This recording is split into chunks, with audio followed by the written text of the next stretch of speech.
Salamu alaikum onílé mo salamu o. Salamu alaikum onílé. Ẹ̀yin tèmi ṣàlàáfíà lẹ wà.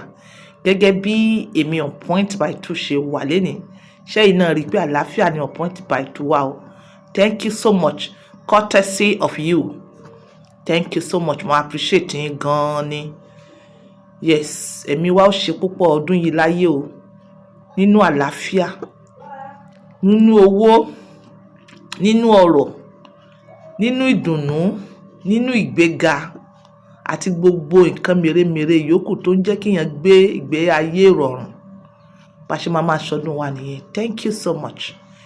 Kó tó di pé mo lọ to the matter of today.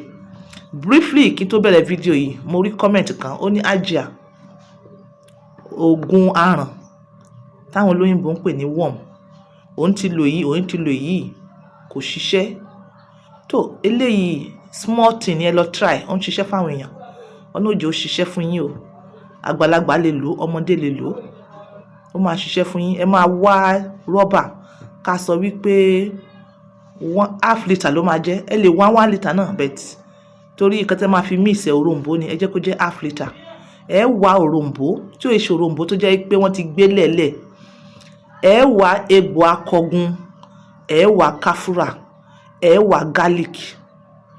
Ẹ wá bẹ́ẹ̀ ṣe máa ṣá gbogbo kíní sí wẹ́wẹ́. Ẹ wá kó sínú rọ́bà yẹn. After 2 days, ẹ bẹ̀rẹ̀ sí ní lò.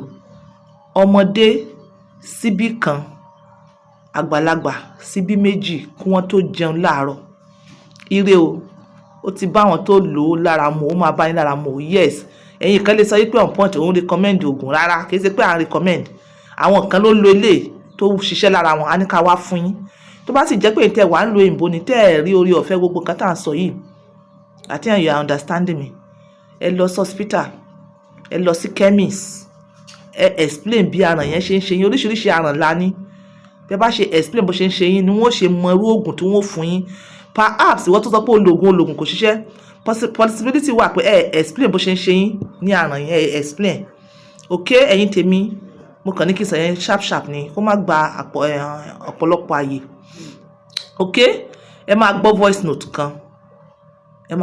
note kan. And this is my message ní ọdún yìí fún ẹ̀yin ọkùnrin kó tó di pé a lọ sínú program mi dìmíndìmí. Irú bàbá wo ló jẹ́? Ẹ gbọ́ voice note bọ̀ ọmọ yìí. Ẹ wo pains. Is this how this boy is going to grow? Tí boy yìí bá wá grow báyìí, ìhà wo ló fẹ́ kọ sí bàbá rẹ̀? Wọ́n ń tàn yín. Ẹ ń fi kíní tẹ̀ ń ṣe yẹn, ẹ rò pé obìnrin lẹ fi ń affect. Ẹ fi ń affect generation yín náà. Ẹ̀yin ẹ wo pains láyà ọmọ yìí sí bàbá ẹ̀. Ẹ wo pains. Ṣé irú ọkùnrin tí wọ́n jẹ́ nìyẹn? O ti ẹ̀ consider feelings àwọn ọmọ ẹ̀. Ẹ̀yin kan lè sọ wípé àmọ́ kan tí mọ̀mọ́ ṣe fún bàbá. Ṣé tí mọ̀mọ́ bá ṣe nǹkan fún bàbá ṣó yẹ kó affect àwọn ọmọ tó báyìí? Mo fẹ́ kẹ́ ẹ bẹ̀rù Ọlọ́run gbogbo ọkùnrin tó bá wà ní position yìí.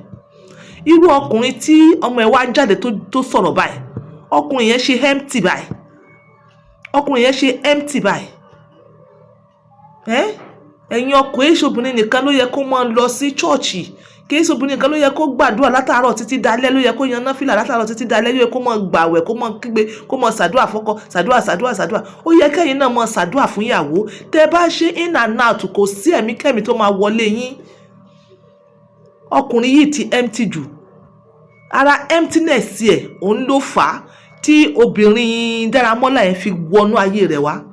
Obìnrin Dáramọ́lá yẹn, Folúkẹ́ Dáramọ́lá, ó wọnú ayé rẹ̀ wá. Ìyẹn tó ń fẹ́ ṣe kí ni ó fẹ́ bá tiẹ̀ lọ, ẹlòmíì tó fẹ́ wọlé ayé rẹ̀ wá. Like this kind of men, they are very empty. Because tá bá wádìí ẹ̀ lọ, ẹ̀ sọ pé kò sojú lásán.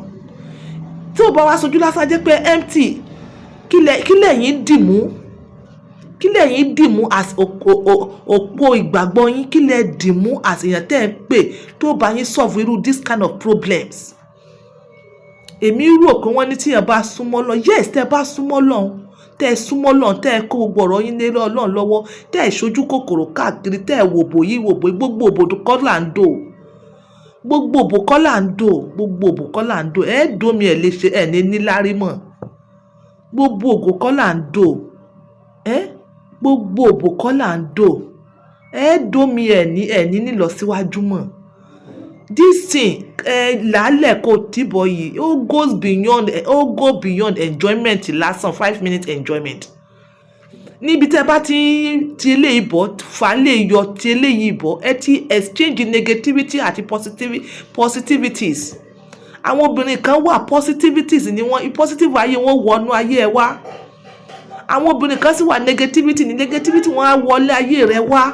Irú obìnrin wo ni wọ, inú ọkùnrin wo ni wọ, ẹ mọ̀ máa sábà mọ̀ wọ́ ṣùàṣùàṣùà. Ó ní obìnrin tó jẹ́ pé alálùbáríkà ní tọ́lọ̀ ti yàn mọ́ yín látòdì ọ̀run. Tó bá ti pé obìnrin yẹn ti mess ẹ up ẹ tún rí mọ́ ẹ wà mọ̀ wá káàkiri ojú sì ti mọ̀ ojú ọmọ tìyín àti padà lọ. Ẹ̀yin ẹ wo pains nínú art boy yìí,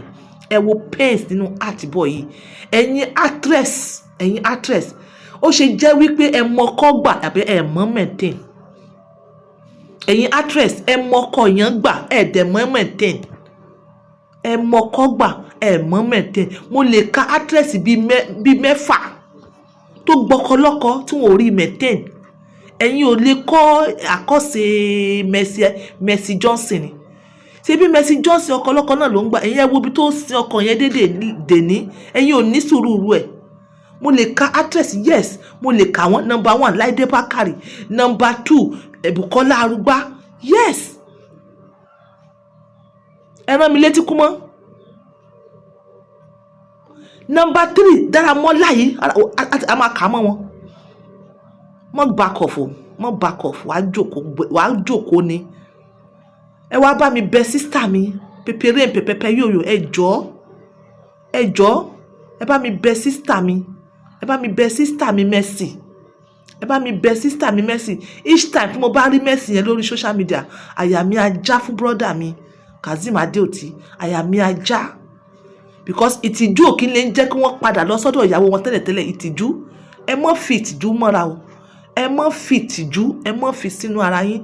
Bó bá ṣe ń gbóná níbẹ̀ yẹn ẹ lè padà sí ẹsẹ̀ àárọ̀ yín o, ẹ̀yin náà wo ọ̀rọ̀ Nàìjíríà. Wọ́n fẹ́ change owó kò ṣe kí ni wọ́n ṣe, wọ́n padà lọ sí ẹsẹ̀ àárọ̀ old money wọn. A sì ń gbégbé ayọ̀ emulate. Mo fẹ́ kẹ́ gbọ́ voice note yẹn. Ṣérú bàbá yẹn ni wọ́n jẹ́ à ń ṣó eléyìí kẹ́ lè bá change. Ẹ má fi ọmọ yín sí perpetual sadness àti sadness ayérayé. Irú bàbá wo ló jẹ́ tó jẹ́ kó mọ́ fi pains báyìí? Irú bàbá wo ló jẹ́ ẹ bá yá ẹni mọ̀mọ́ rẹ̀ ló kọ ṣe bójú ọmọ náà fọ́ etí rẹ̀ ò dẹ̀ di. Irú bàbá wo ni wọ́n jẹ́? Ẹ̀yin ọ̀pọ̀lọpọ̀ bàbá ẹ ṣe ní sùúrù ẹ ṣe kí ní sùúrù ẹ ní ìwọ obìnrin ni. Most often kò tiẹ̀ kì í ṣe ìwọ obìnrin. Wọ́n ní tí obìnrin tí kò bá nídìí obìnrin yìí jẹ́ kó mólú. What your wife becomes today is your input. Output ìyàwó yín ó ní input tiyín ó ní input tẹ́yin input. Ìkan tí ìyàwó yín gbé jáde fún yín sìn ó ní kan tẹ́yin ti fi sí ara rẹ̀ tẹ́ ti tà fún. Mo believe pé ẹ understand kan tí mo sọ. Ẹ listen sí fídíò yẹn. Bye for now. Mr. Kayode Salakoson, hello darling, how are you? Fine. Oh. You want? Can you hear me? I can hear you, sweet. My name is Fermi. Fermi. Now I know he's on the phone. Hello. This is Mr. Keson. Oh, you touched my heart for calling. God bless you. Thank you. Yeah, God bless you. You have something to say on this chat? Yeah, I don't really follow up. I'm not really into all this stuff, but my cousins and my aunties, I see that some of them are calling me. And I guess my mom too, I don't know, but she's kind of listening to the whole conversation. So I just want to clarify a couple things real quick before I leave. I don't even speak Yoruba. Like I understand you, but I understand, darling. Go ahead. So, okay. Go ahead, darling. First things first. Ever since my mom and dad, they've ever separated, she has the opportunity to go on media outlets to speak. It's not like she doesn't. It's not like she doesn't have the financial capabilities to speak or anything. Or she can't speak. She could speak, but she doesn't say anything.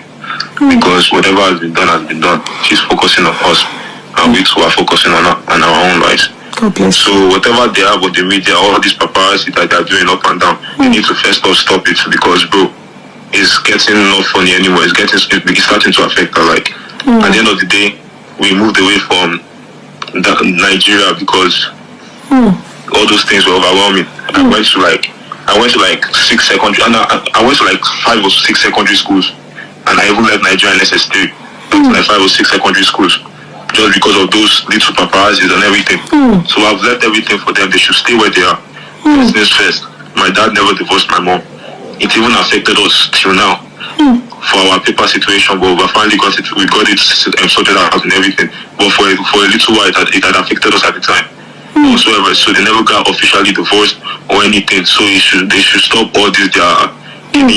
If she wants to marry, they should marry whatever marriage they are doing. I don't care if it's legal in Nigeria or not. That's their business. Exactly. Like, if it's legal, let it be legal. If it's not legal, that's your business. We know you people are married. One of them is APC, the other one is Labour Party. Very, very funny. Keep your marriage to yourself.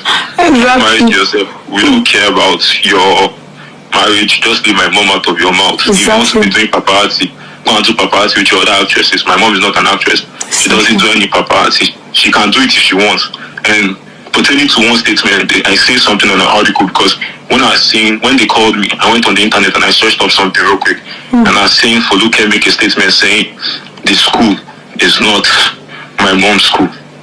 That it is not even for my dad, that is for the family or anything.